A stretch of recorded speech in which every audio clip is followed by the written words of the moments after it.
So thanks for being willing to be part of this experience, Gary. Carolyn probably mentioned that it's something that we're doing primarily for our own learning, and at the same time I'll do what I can to make it useful for you. Thank you. And could you, would it be okay if we made a video of this, by the way, for future teaching? There might be some other people in future training programs who might be interested to learn something about how you get over this problem, how you were able to make use of it. Is that the only way it will be used? Yeah. Yep. Oh, yes. It's not on Truman Show or anything like that. Big Brother is not watching, as far as we know. Okay. If he is, I haven't been told.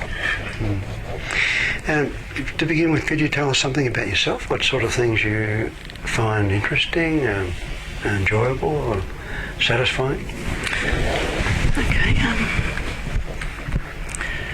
I don't know how to describe that. The things I find enjoyable are reading. I really like reading contemporary fiction. What sort of fiction? Contemporary, just new writers and what's relevant at the moment.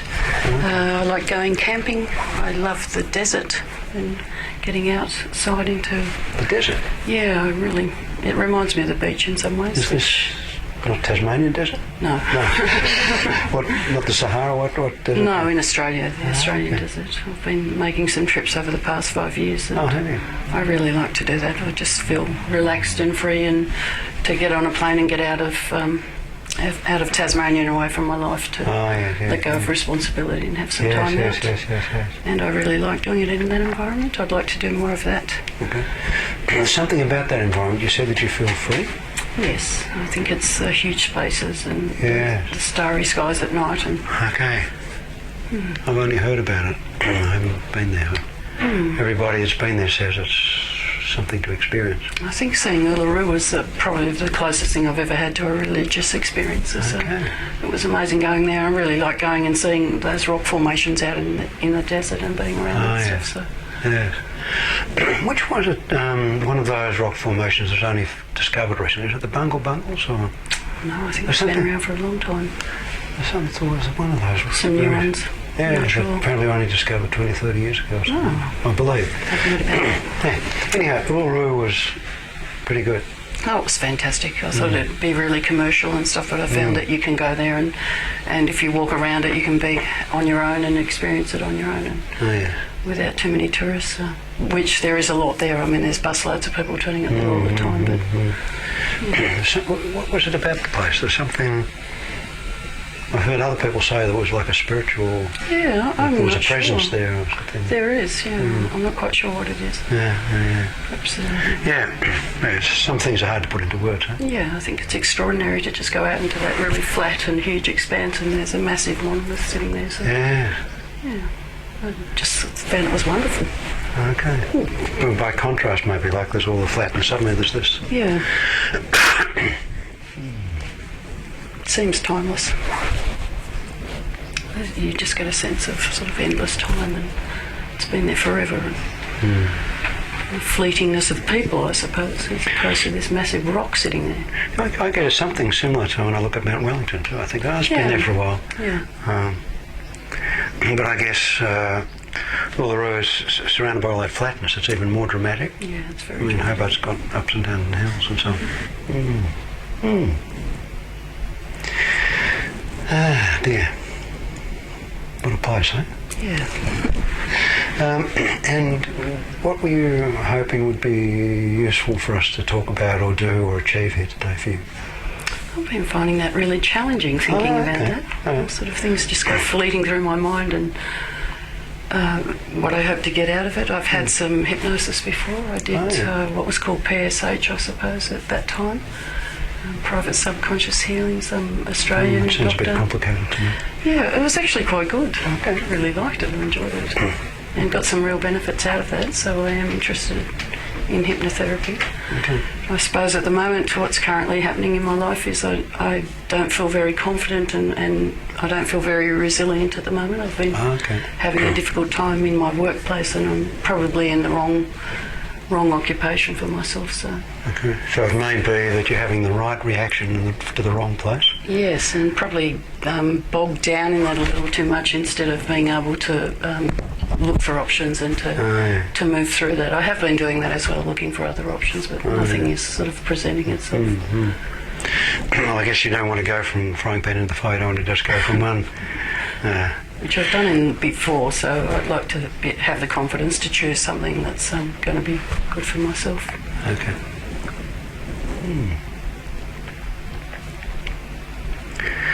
And you have a sense of what's good for yourself? You know the kinds of... Possibly not. No? Possibly not. Yeah. I often find that I know exactly what's good for me, but the rest of the universe hasn't quite caught up with me yet, you know. I felt like that. Yes.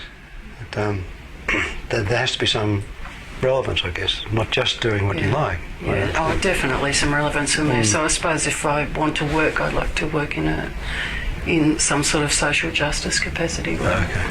That's probably where I do my best work. And at the moment I'm working within the government, which is, I think I'd rather throw rocks at the government from the outside, quite frankly. Yes. Yeah. It's a bit hard to change something from the inside, I think. Definitely, I'm not quite sure why I even thought that was possible, and I'm not sure that I did think that was possible. Well, some people might say you're a dreamer. Well, probably. But you're not the only one, you know that. Yes. That's all.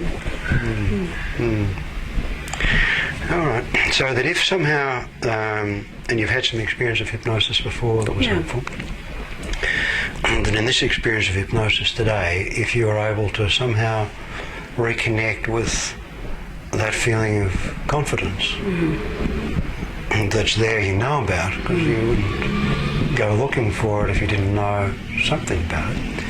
And if you could find that and have a better connection with it, then you'd be more able to start to take some steps towards some work that had some social justice elements. Yes, and to change that part of my life. Yeah, okay. And to feel better. I'm aware of feeling fragile at the moment, which is not a good place to start if I need to have energy to make changes. So. Well, it's not a good place to move from, but the fragility sometimes is an indication of something kind of about to burst out, you know, like a kind of shedding your skin, so to speak, ready to... I find myself that often before some really large shift, and I've heard, you probably know people who've done the same thing, before some big change happens, there's often quite like a hibernation or a retreat or a fragility or a something, kind of getting ready for the next phase. And it sounds like you're getting ready for that. I am. I just don't want to shoot myself in the foot at the moment. No, that can be very painful, I think. Yes. Yeah. And have good consequences. Yes, unless you've got good boots, but...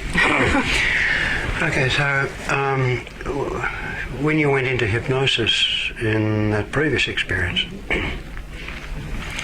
what was the first indication that you had from within yourself that something different was happening for you, that you were going into what we might call trance or hypnosis? What did you notice? So with the actual, that process? I think I sort of remember thinking, okay, I'm conscious, I'm aware of what's happening to me, and then it was just a sort of a slight drift, I suppose. Ah, okay. And I'm wondering whether you can notice any of that drifting starting now, whether that's already something you've begun to be aware of. No. Okay. So if you were to know... It may be happening. Yeah, I don't know. There's something that I sense is starting, but often things start before we realise it, and only after they've been happening for a while we think, oh, okay, that's been... But that sense of drifting, was it something about being less connected with what was happening in your immediate surroundings? Yeah, definitely. Somehow. It was a loosening, I think. Loosening? Yeah. Okay. What, around your shoulders? On my whole body. In your whole body? My thoughts, everything. Your thoughts? Okay. If you were to allow the memory of that to just trickle into your awareness, not to kind of jump into already. it. Starting to notice it now? Yes. Yeah. Your memory is very full like that. When you remember what that was like, it's a little bit like remembering what it's like walking around Uluru. It's not just a thought. You get the full experience. And if you were to just allow that drifting to continue then, and perhaps notice that it's drifting and be aware that you're conscious. And part of the drifting may be giving less attention to other people here, less attention to what I'm saying, maybe less attention to needing to keep your eyes open, and somehow just drifting along with that experience of drifting. And then as you allow that to happen at its own pace, you don't need to rush it, don't need to hurry it, don't need to slow it down, actually don't need to do anything to it. But to somehow let yourself be in that drifting. That's nice. And already there's a stillness in your body, which lets me know that there could well be some loosening happening. There is a change in the muscles of your face and the way your eyes are blinking. That lets me know that you can be drifting in your thinking. And I wonder if it might be pleasing for you, in some ways freeing for you, certainly in some ways relevantly helpful to you, to find yourself in that drifting, remembering something of the feeling of Uluru. I don't know, and I don't need to know. And you may not even be aware yet whether it'll be a walking around Uluru, a seeing of it, an awareness of the timelessness, and somehow in the background that vastness, space and time, the desert, which in some ways is reminiscent of the beach, but also there's something different about that. And as you're doing that, I wonder if you can also begin to allow yourself to remember the religious feeling, if I can use that word. That sense of exactly however that was for you. It doesn't need to be put into words.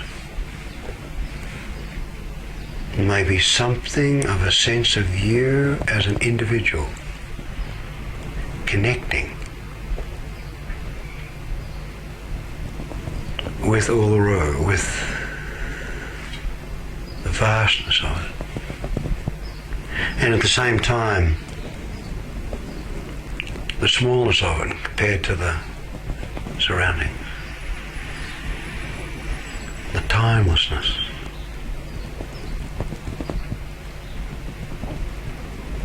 Maybe even the quietness. It really doesn't matter exactly what that experience is for you. But there may be something about that experience that as you recall it, reconnect with it, you can't help but feel some of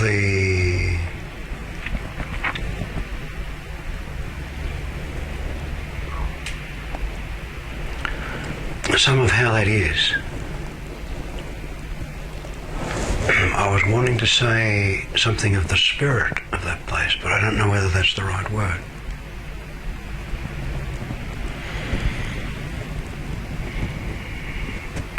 But whatever I say, whatever I might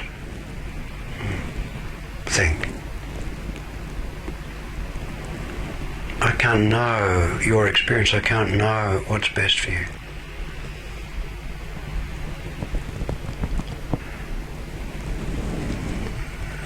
So I'm assuming that you can, in your own way, make your own translation,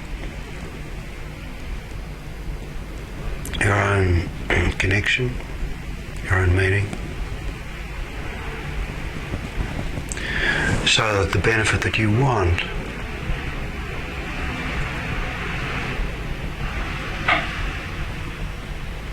that you're actually looking for, perhaps already sensing the beginnings of,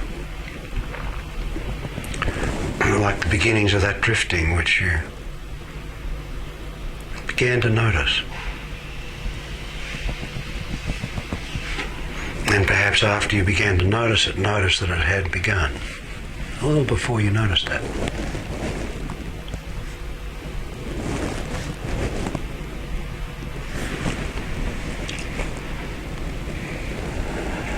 And if you were to find yourself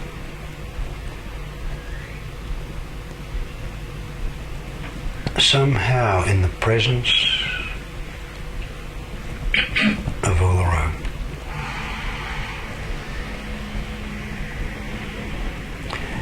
and allow yourself to sense and experience the solidness,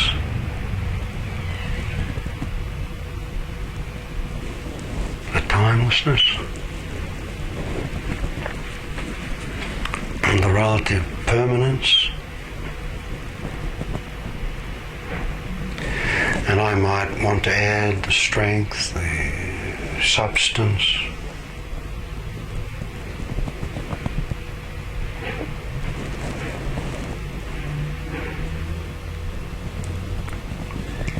even though it doesn't make any sense to say the confidence of Uluru.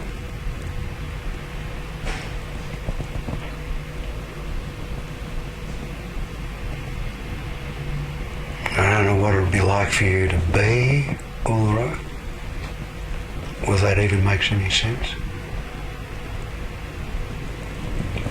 Or whether there could be some way that you could be in the presence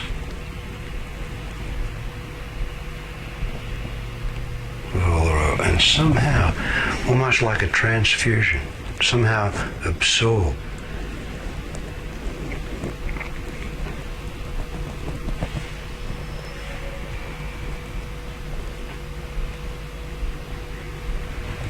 something of that place and really feel that in yourself.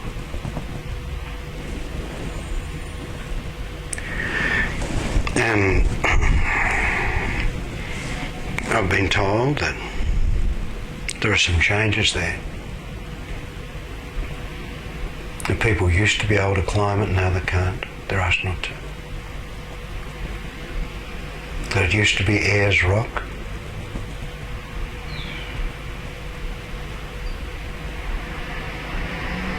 Not now. Change of name. Change of some responses about Uluru itself, I'm not sure.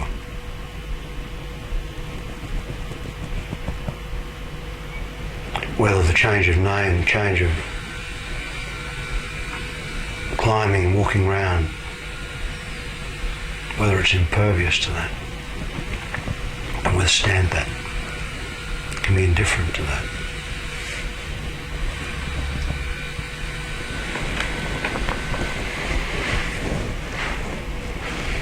Now I wonder how, if you were to allow yourself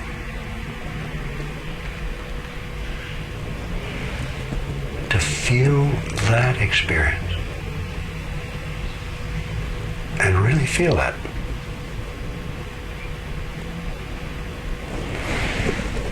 and somehow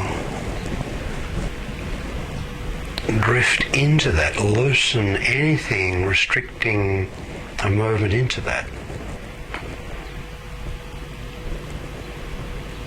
As if your whole body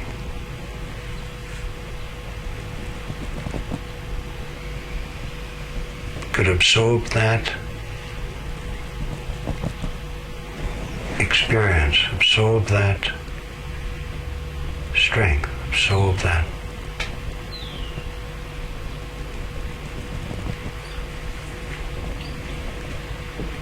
a sense of space, of timelessness.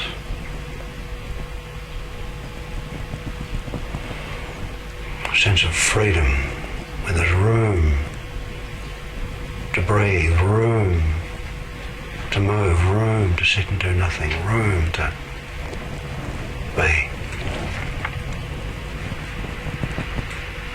And time for all that too.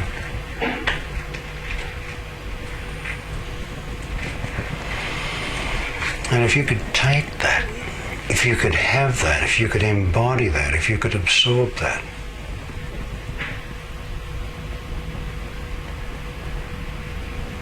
you could be that.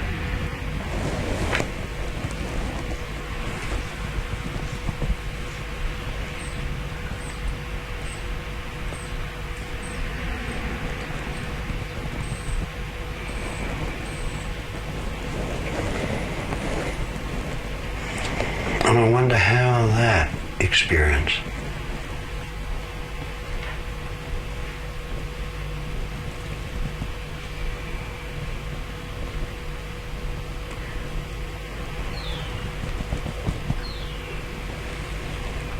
could be experienced by you.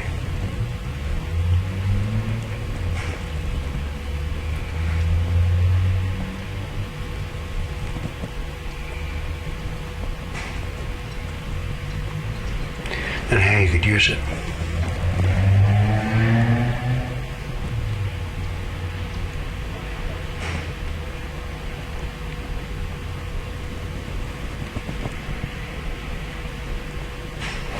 And I don't know how you could translate that, how you could take that idea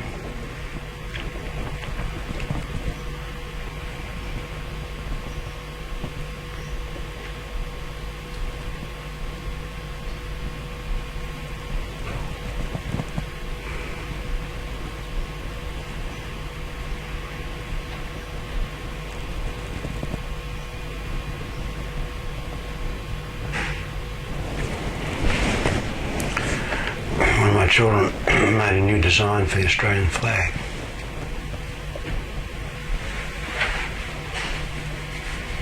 He removed the Union Jack and put that Aboriginal Uluru. It's a very nice flag.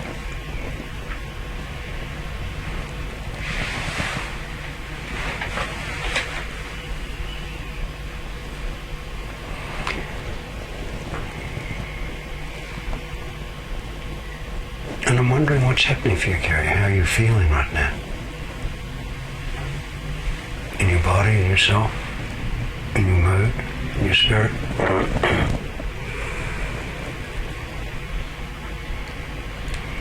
Something you can put into words?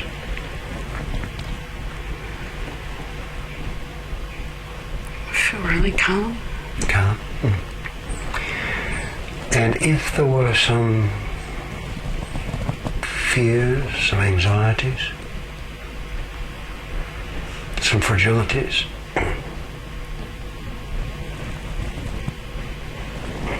I believe that when it rains on Uluru, it rains. It's like waterfalls down the side of it.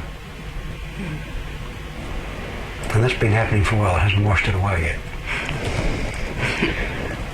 And if you were to have that calmness, and really feel that, really know that, because it's yours.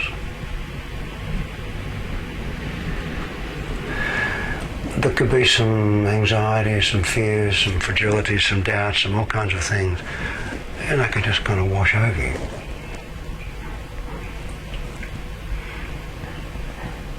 But I don't know that they're going to wash you away. I don't know that Uluru should be scared of the rain.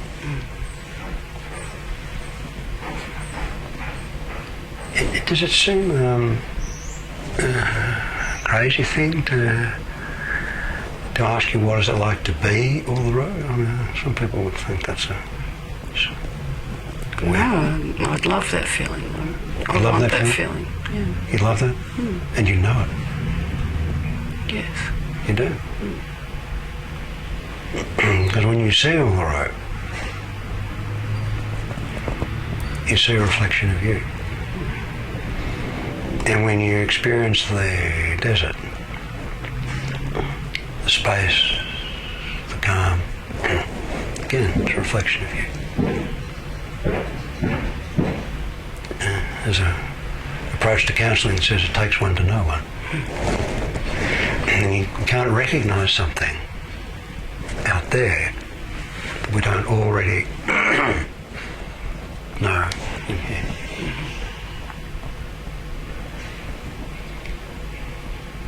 And how fragile are you feeling at the moment? Not a bit. Not a bit. No. Now, it doesn't mean that you should stand out in the middle of the road and see if a bus can... There are places to test this and places where you don't need to. I know where to test it. Yeah. I was talking with a little girl who'd got scared. She was 8 and she'd been watching Jaws. She was having nightmares about sharks. And she came along and we had we could call it a hypnosis session, really just using your imagination. And she was interested in Harry Potter, and so we had this conversation about what it would be like for her to make a spell that would protect her against the sharks. And she produced a white light, surrounded herself with that. And I was very pleased with that. And even imagined some sharks coming and trying to bite through the light and getting frustrated and bored and going away. And she was very clear that if she was swimming and there were some sharks, she wasn't going to surround herself with some white light. She was going to get out of the water. Yeah. Now, what do you think would be helpful for you to keep that experience of connection with Uluru? I think I just have a firm image now. Oh, okay. I have a strong feeling after. Yeah. Now, what can be useful for you to keep that image? Uluru's there. That's going to be there for a while. Yeah. It'll probably see us out. Yes. Sure. So the Uluru's going to be there. But what can you do to keep the image there? Because once the image is there, the feeling is there.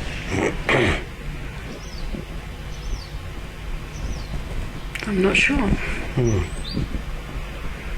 I can feel it strongly now, but... Can? Yeah. And it's a strong feeling now. Well, we know that strong feelings are there until they're not. So I'm just curious about how you might be able to get it back.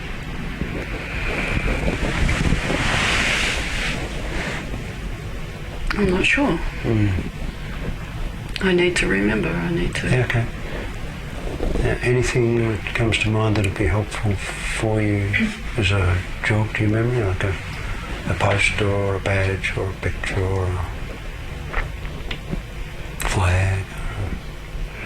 I keep having an image of the colour of Uluru. You talked about that child with the white light. Ah, okay. And I sort of feel a sense of that colour of the rocks in the desert. What colour do you see? Like an ochre-y red sort of colour. Ah, yes. Because I've seen pictures of sunrise, sunset, with purples and... Yeah. But it's the ochre red that's the colour for you. And there may be something as you're driving around even Hobart, that there might be some bricks in a house that are not quite that colour, but even the fact that they're not quite that colour might remind you of the colour. Yeah. So there might be a number of... That's a good one, actually. Is it? Isn't it? Because, I mean, houses are there and they're solid, and They are. not as solid as a road. But Not as solid, nevertheless. and not as solid as you, by the way. Your estimation of your own solidness, I think, has been a little bit humble. You've survived a lot of things. And the fact that you're here is evidence of your resilience, of your strength, of your perseverance, space and time. Now, I think there's some good that you can do. Yeah, And you want to do some good. definitely. Yeah. I don't know whether you've heard that saying that most of the important things in the world are done by people who are too old and too sick to do. You like to think. So we don't want to wait till we're kind of properly worked up and worked out before we start. But Yeah, I definitely. think you're ready to start. But probably already have started. Probably. And once you find the work, my guess is, I would even kind of predict that once you find it, you'll find yourself thinking, oh, actually, I've known about this. So. Yeah. I experience that often when we feel undecided, that it's as if we do know what our decision is, but we hide that decision from ourselves until we're ready to act on it. And you're getting ready to act on it. And I can't tell you how good it is for my credibility that we're having this conversation. What is that? Well, I love to work with people who are just on the verge of doing something really useful. Because it looks like I had something to do with it. It's like watching an egg just about to hatch, you know? You think, oh yes, it's hatched because I was... I don't think so, but... No, you're ready to break out, I think. Thank you. And was that experience of going into hypnosis then similar to the one that you had previously, or some differences about that? Some differences, I think. Some similarities as well. Yeah. I can't believe how you were saying what I was thinking. Because I was aware of my mind still, even though I felt drifting away. I was aware that my mind was still thinking, and I was following what you were saying, but it was... I don't know whether I was speaking what you were thinking or whether you were thinking what I was speaking. I don't know. No, I don't know either. But anyhow, we won't try and explain that. It's too Maybe my complicated. sense of timing is... Yeah, I don't know. But there's something about timing, you know, either this come before this or that before that. But when you look at Uluru, Well, Yeah. now it's totally different. I mean, it was an awesome thing before, but indeed. even just saying the word now is Yeah, that's really different. that's a reminder. And that feeling of calmness, Yeah, that feels great. you can manage that. Yep. I love that. You know, Want not that. too much. I don't know. Can you love that too much? I don't know. But if you get too calm, do you know how to bring some other stuff in? Yes, life always finds a way to crashing in. It's generous like that. Yeah. And each time you find your way back to the calmness, this may be the first time you've come to this building. Yeah, it is. And I don't imagine that you would ever, but if you did were to come back, it'd be easier the second time. And each time you come back to calmness, each time you find your way back to it,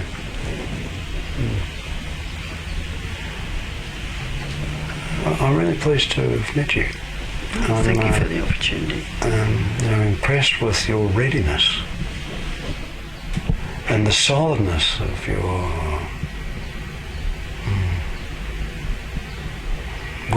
your I would say determination to contribute to something, not just make blah blah blah, not talk about. You want to actually do something.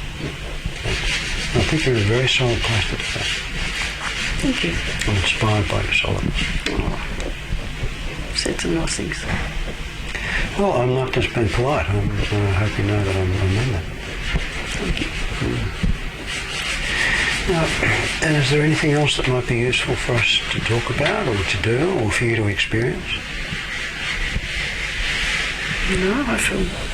Seems like you're somehow more in touch with what you brought here without realising it.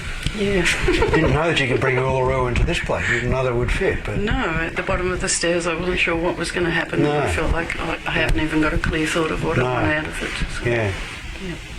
But No, you had I a feel very good. clear experience of Uluru. Yeah, definitely. Yeah. And you brought that here. So you can take this learning anywhere.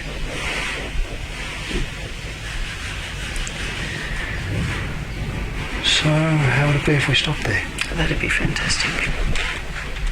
Again, thank you so much for your generosity. Thank Gary, I you. appreciate it. Let's stop. That's